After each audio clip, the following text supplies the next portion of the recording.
Continuando nossas aulas, artigo 19A. A gestante ou mãe que manifeste interesse em entregar seu filho para adoção antes ou logo após o nascimento será encaminhada à Justiça da Infância e da Juventude. O que você tem que decorar aqui? Primeiro, qual é o órgão que ela será enviada? Justiça da Infância e da Juventude. Na tua prova vai cair pegadinha. Vai chamar a vara de família, vai chamar a vara da mulher, né, de proteção à mulher, etc. Vara criminal, vara civil. Não é, tá? É Justiça da Infância e da Juventude. Então, isso é que você precisa decorar nesse artigo. A gestante ou mãe será ouvida pela equipe interprofissional da Justiça da Infância e da Juventude, que apresentará relatório à autoridade judiciária, considerando inclusive os eventuais efeitos do estado gestacional e puerperal. O que acontece? A autoridade judiciária, o juiz ou juíza, tá? Para que ele possa analisar o caso com mais ciência dos motivos que levam essa gestante a querer dar o filho à adoção. Por que estado gestacional e puerperal?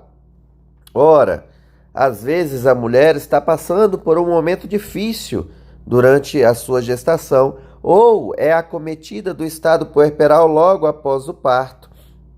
Nós já falamos um pouco disso. Isso faz com que a mulher não consiga sair daquela situação. Ela pode entrar em depressão, né? Ela pode se desesperar, achar que não vai dar conta de criar a criança. Isso causa um desespero nela e ela acaba achando que quer dar a criança para adoção. Mas, na verdade, é apenas um momento, um estado psicológico que ela está passando. Então, precisa ser analisado com muito cuidado essa situação. De posse do relatório, a autoridade judiciária poderá determinar o encaminhamento da gestante ou mãe, mediante sua expressa concordância, à rede pública de saúde e assistência social para atendimento especializado. Primeiro, o juiz só vai encaminhar a gestante ou mãe mediante sua expressa concordância. O juiz não pode obrigar a mãe a ser encaminhada a esses serviços públicos, tá? Por quê? Lá no relatório pode indicar aqueles problemas que nós falamos há pouco. Então o juiz vai tentar conversar com essa gestante para mostrar que, olha, a coisa não é tão ruim, não precisa se desesperar. Você pode ter assistência social, por exemplo, Bolsa Família, tá? E atendimento especializado pode ser questão de saúde mesmo, psicólogo, um psiquiatra, para um tratamento que seja um pouco mais demorado. A busca à família extensa, conforme definida nos termos do parágrafo único do artigo 25 desta lei, respeitará o prazo máximo de 90 dias, prorrogável por igual período. Caso a gestante realmente queira dar o filho à adoção, primeiro de tudo, será buscado a família extensa, tá? Os avós, os tios, etc., os irmãos dessa gestante, se forem maiores, por exemplo, para ver se eles não têm interesse em ficar com a criança, interesse e condições de permanecer com a criança. Durante 90 dias vai se buscar quem são esses parentes.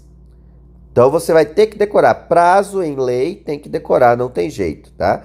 Prazo é de 90 dias, porém ele é prorrogável por igual período, por mais 90 dias, se for necessário. Por quê? Às vezes a gestante está numa cidade, de um estado que é muito longe de onde a família dela se encontra. Isso às vezes demora, tá?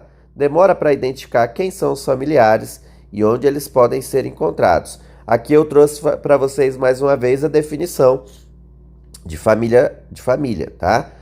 Entende-se por família natural a comunidade formada pelos pais, ou qualquer deles, só o pai, só a mãe, e seus descendentes, os filhos. Parágrafo único, entende-se por família extensa ou ampliada aquela que se estende para além da unidade dos pais e filhos, ou da unidade do casal, formada por parentes próximos, com os quais a criança ou adolescente convive e mantém vínculo de afinidade e afetividade. Tios, né? às vezes até irmãos maiores, se for o caso, mas principalmente o mais comum são os avós, ok? Parágrafo 4º. Na hipótese de não haver a indicação do genitor e de não existir outro representante da família extensa apto a receber a guarda, a autoridade judiciária competente deverá decretar a extinção do poder familiar e determinar a colocação da criança sob a guarda provisória de quem estiver habilitado a adotá-la ou de entidade que desenvolva programa de acolhimento familiar ou institucional. O que isso quer dizer? Se soubermos quem é o pai da criança que a mãe quer dar à adoção, primeiro de tudo precisa ser ouvido o pai, porque ele pode querer criar a criança sozinho. Sabemos, infelizmente, né, que nessas situações provavelmente o pai também nem é conhecido, não é identificado, não foi identificado no registro, né? Ou quando é conhecido, some, né? Infelizmente abandona a mulher. Tem muito disso também, claro, tá? Ok, se for encontrado o genitor, ele terá que ser ouvido. Não encontrou o genitor, a autoridade judiciária vai declarar, tá? O juiz vai declarar a extinção do poder familiar. Ou seja, vai dizer que a mãe não tem mais poder familiar sobre aquela criança. Isso é um pré-requisito para poder adoção, etc, né? Imediatamente a criança será colocada sob guarda provisória de quem estiver habilitado a adotá-la. Em todas as comarcas existe um cadastro de pessoas que se dispõem a adotar as crianças, tá? Então, de acordo com a faixa etária, etc, né, o sexo, eventualmente. Então, o juiz vai pegar lá do primeiro da lista que preenche os requisitos e vai conversar com essa pessoa e vai dizer, olha, tá aqui essa criança, tal, vou colocar sob sua guarda já para ir passando o período de aclimatação, né, de familiar, para ver se a criança vai se dar bem com aquela família, sempre no interesse da criança, claro, tá? Não havendo pessoa habilitada a adotá-la, pode ser colocado em programa de acolhimento familiar ou institucional, tá? Nós vamos ver com mais atenção isso logo daqui um pouco. Após o nascimento da criança, a vontade da mãe ou de ambos os genitores, se houver pai registral ou pai indicado, está no registro quem é o pai ou a mulher indica quem é o pai, deve ser manifestada na audiência a que se refere o parágrafo 1º do artigo 66 desta lei, garantindo-se o sigilo sobre a entrega. Olha o que diz o parágrafo 1º do artigo 66. Na hipótese de concordância dos dois pais, o juiz, na presença do Ministério Público. Ministério Público é o fiscal da lei, ele precisa ser ouvido também, tá? Precisa opinar. Ouvirá as partes, pai e mãe, devidamente assistidas por advogados, se tiverem condições de pagar, ou por defensor público, para verificar sua concordância com a adoção, no prazo máximo de 10 dias. Essa audiência, no prazo máximo de 10 dias, você vai precisar decorar esse prazo, contado da data do protocolo da petição ou da entrega da criança em juízo, tomando por termo as declarações. E, continua, declarará a extinção do poder familiar, como disse lá em cima, pré-requisito para a adoção, né? Parágrafo 2º. O consentimento dos titulares do poder familiar será precedido de orientações e esclarecimentos prestados pela equipe interprofissional da Justiça, mais uma vez, Infância e da Juventude, em especial no caso de adoção, sobre a irrevogabilidade da medida. Deu seu filho à adoção, ele foi adotado, respeitando todo o devido processo legal de adoção, já era. Não adianta chorar depois, tá? Porque a medida é irrevogável, não se volta atrás dessa medida, tá? Em regra, ok? Na hipótese de não comparecerem à audiência, nem o genitor, nem representante da família extensa para confirmar a intenção de exercer o poder familiar ou a guarda, a autoridade judiciária suspenderá o poder familiar da mãe e a criança será colocada sob a guarda provisória de quem esteja habilitado a adotá-la.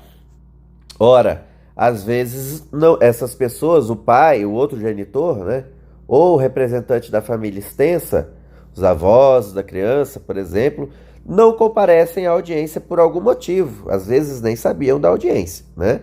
Então, o juiz vai suspender o poder familiar dessa mãe. Por quê, gente? Se a mãe quer dar a criança à adoção, passa a ter até um certo risco em deixar essa criança com a mãe, tá? Porque ela pode estar no estado puerperal, por exemplo, ainda, né? Dependendo da situação ali do parto dela, e essa criança ser maltratada ou ser negligenciada. Por isso, essas medidas mais drásticas e urgentes. Parágrafo 7º. Os detentores da guarda possuem o prazo de 15 dias para propor a ação de adoção, contado do dia seguinte, à data do término do estágio de convivência. Nós ainda vamos falar do estágio de convivência mais à frente, tá? Terminou o estágio de convivência, para ver se a criança se adaptou àquela família, os detentores, ou seja, os pretendentes à adoção, que eles vão ficar com a guarda provisória dessa criança, eles têm 15 dias para dar início à ação judicial de adoção dessa criança, tá? Você vai ter que decorar aqui o prazo de 15 dias, né? Mas na prática, às vezes passa um pouquinho mais, um pouquinho menos. Isso não demonstra má vontade, às vezes, da família, não. Às vezes é uma questão processual mesmo, tá? Mas para a hora da tua prova, você tem que lembrar que o prazo é de 15 dias. Na hipótese de desistência pelos genitores, manifestada em audiência ou perante a equipe interprofissional da entrega da criança após o nascimento, a criança será mantida com os genitores e será determinado pela Justiça da Infância e da Juventude o acompanhamento familiar pelo prazo de 180 dias. Os genitores, os pais da criança, desistiram de dar a criança para adoção antes da efetiva adoção. Desistiram? Podem desistir? Claro que pode, sem problema nenhum. Só que a partir desse momento, o juiz vai determinar que essa criança seja acompanhada pelo prazo de 180 dias, para verificar se essa família, se esses genitores estão realmente cuidando bem da criança. O interesse é sempre da criança. É garantido à mãe o direito ao sigilo sobre o nascimento, respeitado o artigo 48 desta lei. Ou seja, em regra, ninguém vai sair contando por aí que aquela mãe teve um filho e que deu filho à adoção. Isso não vai ser publicizado, tá? Publicizado. Qual que é a ressalva do artigo 48 da lei? O adotado tem o direito de conhecer sua origem biológica, quem são seus pais, pai e mãe, né? Bem como obter acesso irrestrito ao processo no qual a medida foi aplicada e seus eventuais incidentes após completar 18 anos. A regra é, essa criança que foi adotada, esse adolescente que foi adotado, quando completar 18 anos, pode querer buscar informações sobre a sua origem biológica. Não há problema nenhum nisso, ok? Só que a regra é quando completar 18 anos. Entretanto, tenham muita atenção aqui no parágrafo único do artigo 48.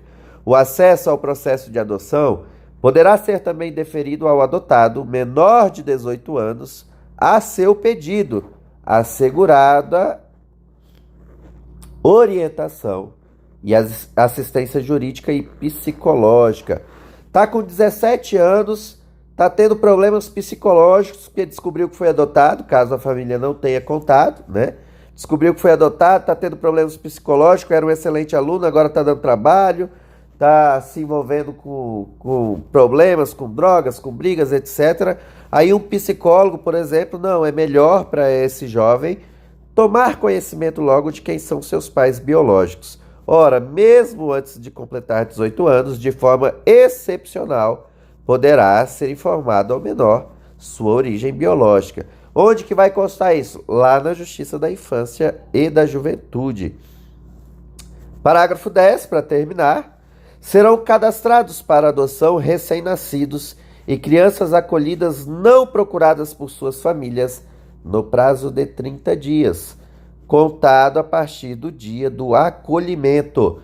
Por exemplo, deixar o recém-nascido jogado, largado em algum local e ainda não se identificou quem é o responsável por essa criança. Obviamente vai haver um inquérito policial e a polícia vai tentar investigar. Mas fica evidente que esse recém-nascido não é do interesse, ao menos, da mãe, né? Que tenha deixado lá, por exemplo, em determinado local, na porta de um abrigo, etc. Entretanto, e aí é o seguinte, os familiares têm que ir atrás da criança, tá?